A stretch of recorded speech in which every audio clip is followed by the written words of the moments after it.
we also had problems with the policy and all we did was get to the parking lot. We were already They in did trouble, not want us so we would there. not have made it as long as anybody else did. True. Can you just do a quick thing? What's the last 11 years? What how have you been spending your time? Did you go to the law library? Did you say? I spent a lot of time in the law library. I spent a lot of time reading about the law. I spent a lot of time writing supplements to my own briefs. Things that and a bunch of letters. There isn't a congressman in the state I didn't write. Wrote the governor. I wrote probably 50, 60 law firms. I have a list of everybody I wrote, and I have a list of the responses I got. And the list of responses was much shorter than the list that I mailed out. Why won't anybody listen to me? Why, you know? What did I do? Yeah, I've done nothing wrong, and you know, prosecution came at me with more than one deal before all this happened. I could have walked 11 years ago. And, you know, I had a judge ask me during my pre-trial back in March of 2007 when they offered me a deal of assault with time served. And the judge actually asked me if I knew what I was doing. You know, he said, Mr. Olson, you're looking at walking out the door tomorrow, basically, or life in prison. My answer was, what kind of person does that, Your Honor? Evidently, he didn't understand what I meant. Things happen in life and people make mistakes, but they need to own them. You know? The mistakes I made in life, I owned. I wish that things would have turned out differently. Having faith in a judicial system is a tough road to hoe. It's you know, one minute you think you're getting relief, and the next they're throwing something else at you that is in a totally different realm, and now you got to get back into the books again and figure out what's going on here. Turns into years. It turns into years. There's never months. You know, months are just delays to the next hearing, and the next hearing brings another decision that comes a year later, and it's all just a way too slow a process, and it's a system that is burdened with not enough people to help. You know, if it weren't for the Innocence Project and David Schultz from Maslin, I'd still be in prison today. That's a fact. Carry in here and we can just go right on in. Okay. Here she is. Oh. Oh my God! You got to come here!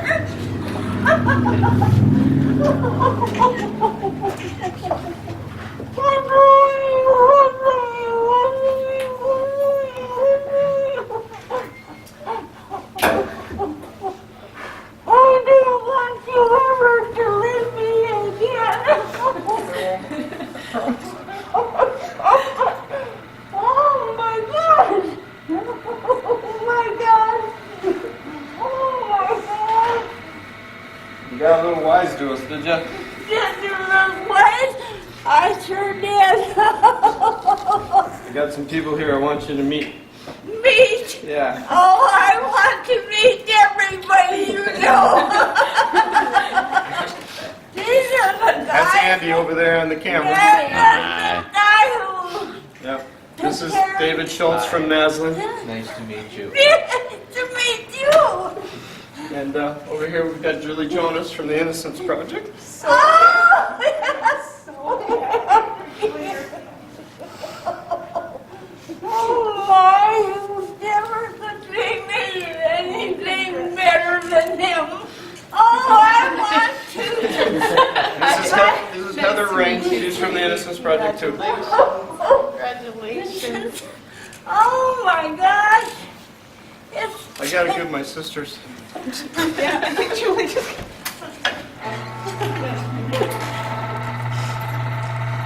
Oh my God! This is just. You okay? I'm okay. I don't think he should have just sprung it on you like that. You girls are really pretty. Yeah, well, I just teared up. Mom, you okay? I'm okay. I'm okay. I just. We're not waking up the joint. who cares? Who cares if you wake up the joint? They need a little waking and liveliness around here anyway. You need something. Oh my God! Thank you. My God! I love you. I love you. I love you. I can't help it. Well, they didn't cut down the Oh my goodness. Oh my God! I guess we were just on TV. Yeah. We're on TV. Oh my gosh! He's on right to disappear. Hunter, how's my little man doing? All of you. All of you. Oh my God! Oh, yeah. Oh my gosh! This must be the one who calls you Uncle T. Is that right? Yep, this is Hunter. He's the one I told you about that I had the picture of him on my plate when he was a year old. It's the only one I hung on my wall. What I have to do is sitting and laughing. Now you've grown up. Oh my gosh! You got to come and see me more often than this. Too much. Oh my gosh! You know, if I'd had a choice, I'd have been here twice a week. I know. Oh, but I never thought it would happen that soon. Oh my gosh! Oh my gosh! You know. Oh, and you look so good. You look so good. That's all right. I haven't looked in a mirror for 11 years. I wasn't just started, so. Well, I'm You in for a surprise. for a big surprise. Weren't you? Oh my gosh. I want you to stay with me forever. Oh my. I don't know. You got to stay with me forever. Wherever. Nowhere. Well, that's good. You're back for good. That's nice. Oh my gosh, I'm so glad you are. Nobody knows how glad I am. Oh, it was real hard. It was real hard, but they did. They did it. And that's They did it. quite nice of them to do it. Oh, very nice. You don't know how nice it's been. I know.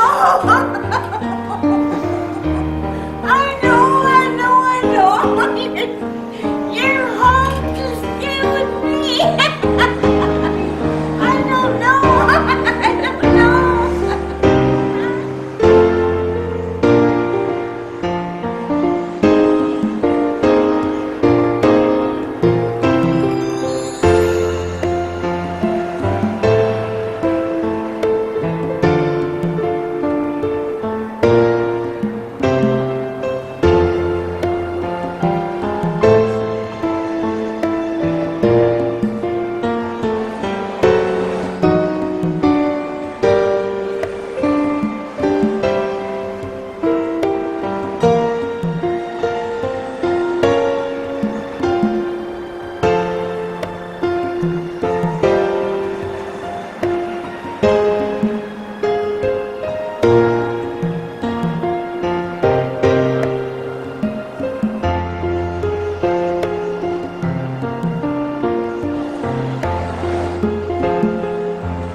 say at the very beginning, we don't have prepared remarks. Terry's not going to make a prepared statement, and neither am I nor Julie Jonas from the Innocence Project. We just want to say, first of all, thank you for coming. Second of all, Terry's here to answer your questions. We do ask one thing from you, and that is, be respectful of Terry. He's been through a lot. What was the first thing you did, Terry? Well, we stopped and had a pizza, and then we went to visit my mother. How was that?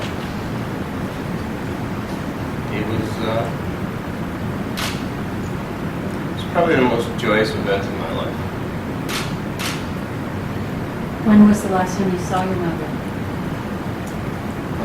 In the 11 years that I was incarcerated, I saw her one time on my birthday about 4 years ago. We have policies about wheelchairs in the DOC, and it doesn't make it easy for people in wheelchairs to visit. So that is just not the kind of place I want Mom to come visit her son in. Being in prison for any amount of time, whether it be a year or 20 years, I know there's innocent people still there, and people that have spent more time than I did.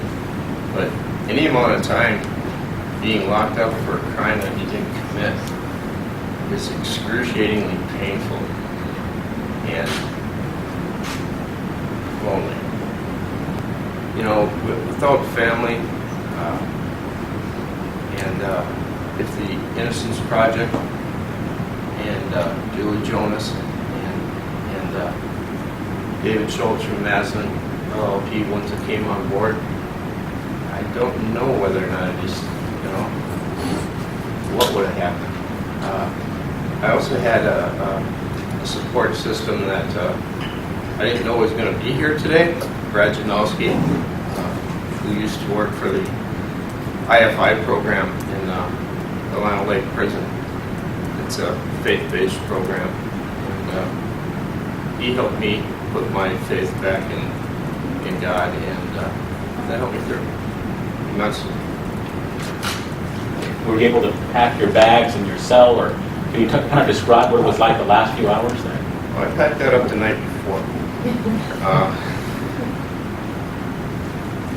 I actually thought I was going to be going to court on Tuesday, and they came and hustled me out of there on Monday afternoon and said transfer's coming, so didn't have much time to think about it. You've been released from prison, but not completely exonerated. Your thoughts about that? It's disappointing. It's borderline tragic. That there's, I realize that there's mistakes that are made in the judicial system. It's disappointing that it's so excruciatingly hard to correct those mistakes. Do you feel any bitterness? Through this whole experience, any anger that you still hold? Can't do it. Can't do it. It's I've been given a new lease on life by these people and the people that have supported me through the years, and going forward, it is impossible if you want to continue to live in the past. It's not like it's just gone. It's still there. But I have a whole lot of people that will help me through that, and have no plans on disappointing a single one of them. How helpful would it be for you to get some type of an apology from the BCA or the Wright County Sheriff's Office? Well, helpful. I don't need an apology from anyone to know what I know. I was charged with a crime that I didn't commit. I was convicted of a crime that I didn't commit. I know I didn't commit it, and so do a whole lot of other people. And if you're given a chance to read the things that I know, you'd be standing up here right next to me supporting me. So, apologies. Not looking forward to any of them, don't expect any. I know that the field that I used to work in might be a little tough to get back into, but I think the legal field will welcome me with open arms. And there's plenty that I can do in that field to help others that have been through what I'm going through now. Any plans to sue for wrongful conviction? Thank you. As part of the agreement with Wright County to release him, Mr. Olson has agreed to a complete release of the county and the county agencies and any employees or former employees of the county. Mr. Olson cannot, will not sue the county. Mr. Schultz, is there any compensation that Mr. Olson will be getting for the years? There, as I'm sure a lot of you know, there is the compensation fund for wrongful convictions, which was a legislative effort shepherded by Julie Jonas and others at the Innocence Project. There are statutory criteria to be eligible for that technically it would be hard for Mr. Olson to meet. There may be some other avenues we'll explore, but we proceeded, I think, on the assumption that Mr. Olson is going to have to climb a lot of these hills himself, with obviously a lot of resources and a lot of support. How long would it have taken, or do we even know how long it would have taken to try to get a complete exoneration of this case? It's impossible to put an exact time frame on it, but where we were in the federal habeas process, I think we would have been about 3 months out from, at least, from a hearing, and then it's 3 to 6 months from that point to a decision, if not longer. So at a minimum, we were looking, I think, at probably at least a year. And then if, say, we were successful in federal habeas and the state or Wright County appealed that, then we're at 2. By the time this all played out, he might have served the entire 17 years. Any idea what happened to Mr. Hamill that night? If I knew that, I wouldn't be standing here.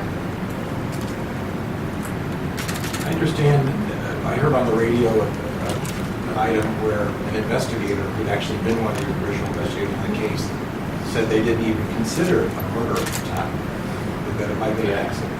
That was Chief Deputy James Collars. And he was the one that took our statements back in 1979.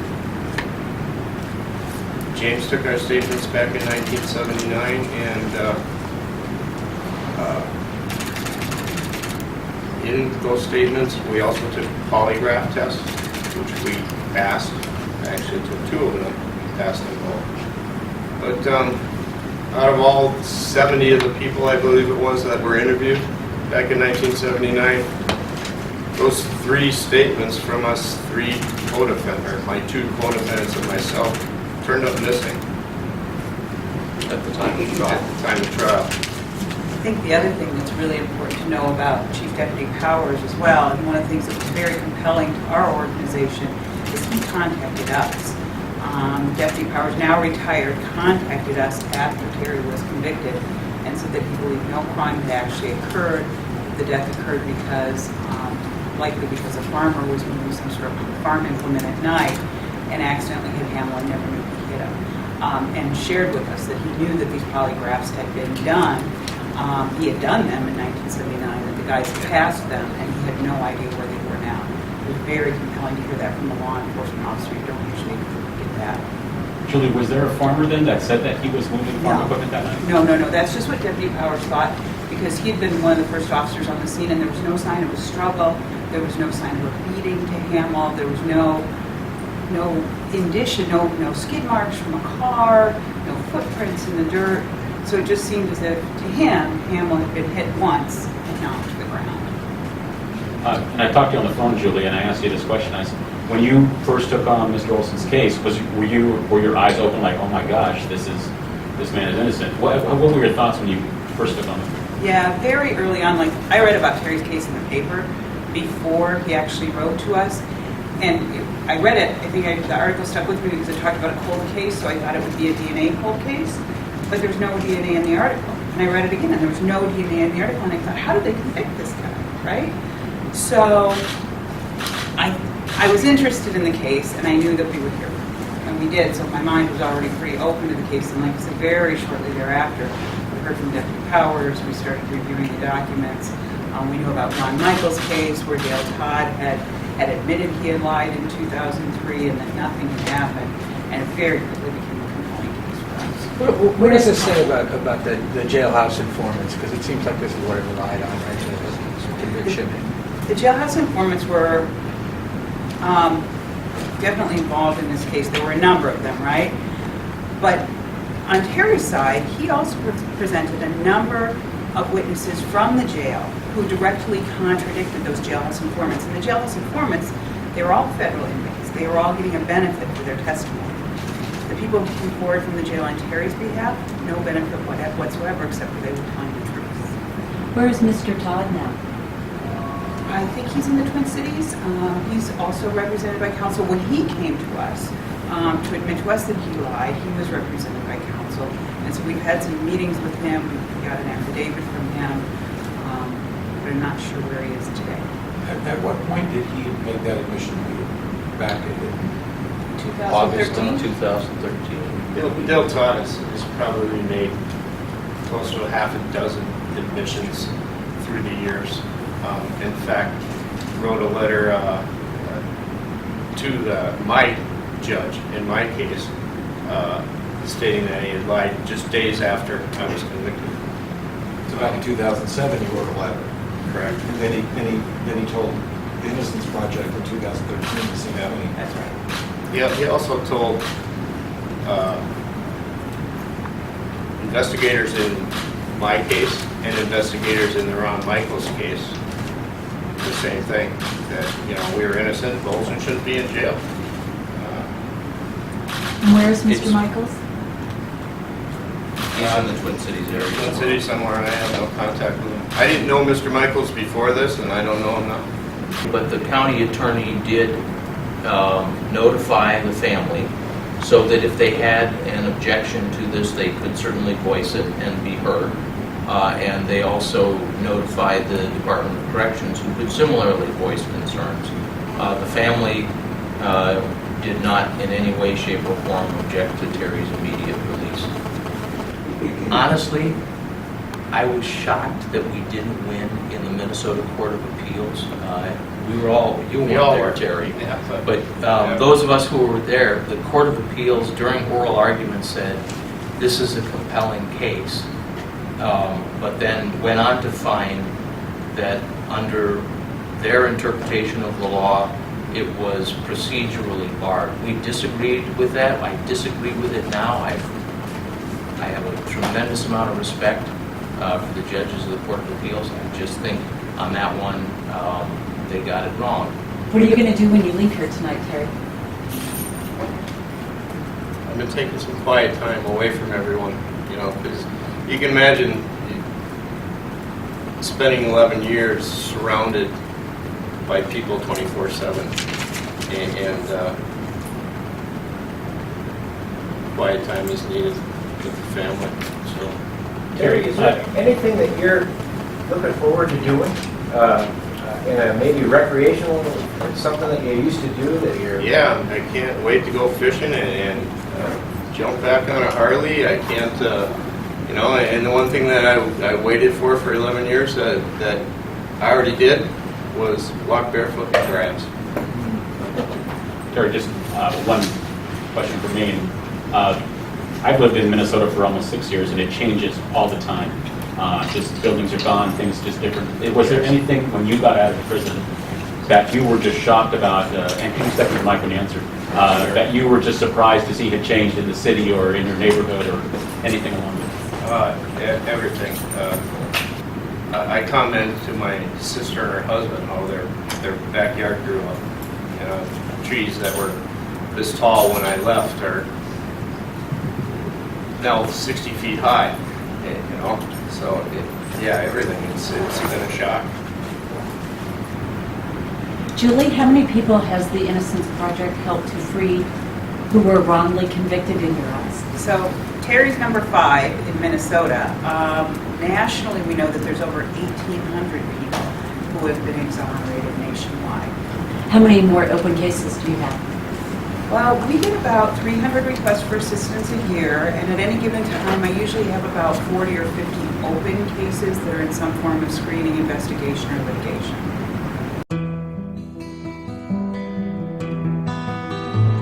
A Minnesota man is free after spending more than 10 years in prison for a crime he says he did not commit. 57-year-old Terry Olson was convicted in 2007 for the 1979 death.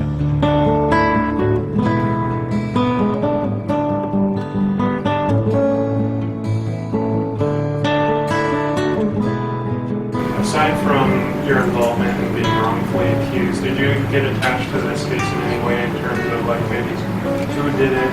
Did you ever think about who did that, or like finding justice for the person who was?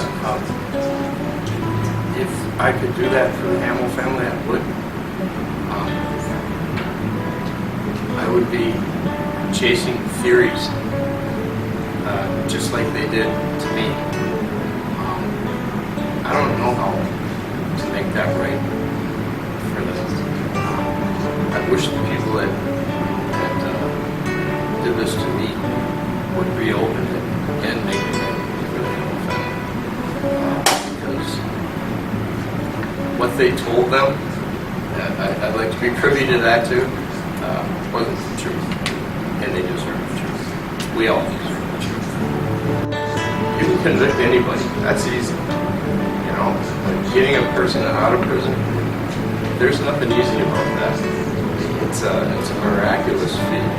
And the time and the sacrifice and the hours and money that is put into that helping a person wrongfully convicted to get out of prison is astronomical. It's disappointing that it's that way.